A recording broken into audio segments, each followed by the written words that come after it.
Sistem penerimaan murid baru atau SPMB tahun ajaran 2025-2026 untuk jenjang SMA SMK yang akan dibuka secara online pada 30 Juni hingga 4 Juli mendatang. Pengumuman akan disampaikan pada 12 Juli dan daftar ulang dilaksanakan pada 14 hingga 16 Juli mendatang. Pelaksanaan SPMB tahun ini diharapkan berjalan sesuai juknis. Sekolah negeri diharapkan tidak menerima murid titipan yang dapat mengakibatkan ada penambahan rombel.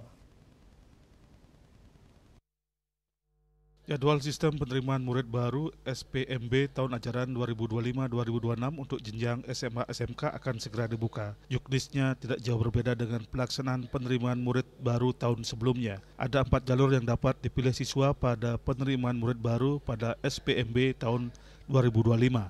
Di antaranya jalur domisili dengan kuota 30% untuk jenjang SMA dan 8% untuk jenjang SMK.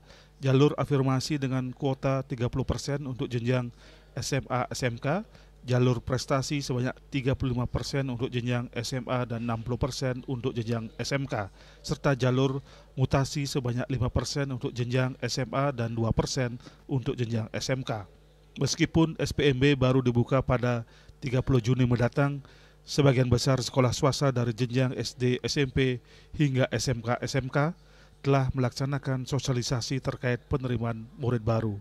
Ketua PGRI Kota Denpasar yang sekaligus menjadi Kepala SMK PGRI 4 Denpasar, Iketut Suwaryo mengatakan sekolahnya sudah melaksanakan sosialisasi dari jauh hari dengan harapan SPMB tahun ini berjalan lancar. Semua sekolah negeri mematuhi juknis yang telah ada sehingga tidak ada yang namanya penambahan rombongan belajar. Harapan kita untuk PPDB ke depan itu pemerintah selalu melaksanakan dan menggunakan juklat dan juknis daripada aturan pemerintah yang ada. Nah, khusus untuk PPDB kalau ada misalnya sudah ada mendaftar di sekolah swasta, yaitu sah-sah saja. Kenapa sah-sah saja? Karena itu merupakan pilihan siswa. Ya, kita sudah membuka satu melalui sosialisasi ya, ke masyarakat dan sekolah-sekolah yang ada di Bali. Nah, kemudian sampai hari ini sudah banyak juga yang sudah menitip nama di sekolah kita. Ya, targetnya ya nggak usah muluk-muluk, kita 300 orang. Sementara itu, Ketua Pengurus Perwakilan YPLP PGRI Kota Denpasar, Nengah Madiatnyana berharap pelaksanaan SPMB tahun ini agar benar-benar diawasi sehingga berjalan sesuai juknis yang telah ditentukan. Baik sekolah negeri maupun swasta sama-sama memiliki tujuan mulia mencerdaskan anak-anak penerus bangsa. Saya dari sekolah swasta yaitu PGRI Kota mengharapkan minimal lah seperti kemarin, minimal.